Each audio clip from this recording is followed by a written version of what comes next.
No one can be productive 100% of the time, and I have to admit, I have just spent the last hour doing chores and, frankly, just not working. So now it's time to actually write. It is Friday.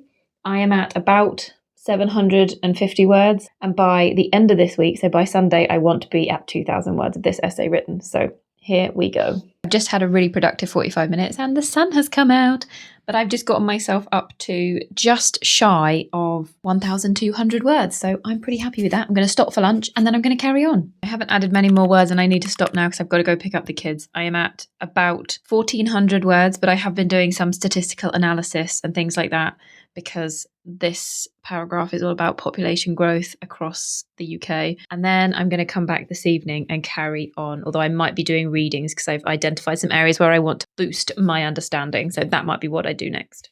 It's Saturday morning. Last night I got myself up to 1,600 words and I did a bit of reading because I realised I wanted to get a bit more clarity around who I'm talking about. So I'm writing about a period in which class distinction becomes a thing. We start to actually have this idea of a working class group of society. So before that, it was called something different. And what terminology is correct? Because you see people referring to them as, say, peasants, rural labourers. You might have the proletariat, you might have the working class. And so I wanted to get a bit more clarity about what is the right definition for who I'm writing about. So I think what I'm going to do is one of my introductory paragraphs, which currently talks about Raymond Williams as a theorist, I'm going to actually change that. And I'm going to replace it with a discussion around what terminology is being used and what terminology I'm using in this essay, which will bring in Raymond Williams. I think that's a more appropriate use of him in this essay. So that's what I'm going to do now.